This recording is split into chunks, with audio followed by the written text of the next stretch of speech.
நோம்பியோட ஆரம்பத்துல அம்மன் சக்தியை அழைக்க கம்பம் நடுவாங்க. நோம்பி முடிஞ்சதுக்கு அப்புறம் அந்த கம்பத்தை எடுத்து கங்கையில விடுவாங்க. டே 9 ஆஃப் மாரியம்மன் கோவில் நோம்பி சாட்டு கம்பம் எடுத்து கங்கையில் விடுதல். வழக்கமா 4 நாள் பூவோட ஆடி முடிச்சதுக்கு அப்புறம் பூவோடோட கால்ல தண்ணி ஊத்தி குளிர்விச்சு நிறைவு பண்ணுவாங்க. பூவோடு எடுத்து ஆடுற கடைசி நிகழ்வுல பூவோடோட தலையில, அதாவது பூவோட்டுக்குள்ளேயே தண்ணி ஊத்தி குளிர் வச்சிருவாங்க. அதுக்கப்புறம் சாமிக்கு பூஜையாகி உத்தரவு கேட்டு கெடா வெட்டு நடக்குங்க. அது முடிஞ்சதுக்கு அப்புறம் உள்ள இருக்கிற சக்தி கரகத்தை காப்பு கட்டி இருக்கிற பூசாரி அருளோட எடுத்துட்டு வர ஊர் மக்கள் வெளியில கம்பத்தை எடுத்து கங்கையில விடுறதுக்கு தயாராகிருவாங்க.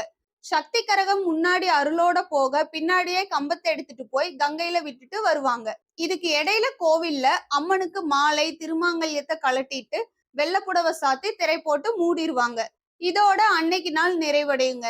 இந்த மாதிரி இன்னும் எங்க ஊர் மாரியம்மன் கோவில் நோம்பியோட அடுத்த எபிசோட் தெரிஞ்சுக்க எக்ஸ்ப்ளோர் வித் கவி பேஜ் இன்ஸ்டால பாத்தீங்கன்னா ஃபாலோவும், யூடியூப்ல பாத்தீங்கன்னா சப்ஸ்கிரைபும் பண்ணிக்கோங்க. டாடா பாய்.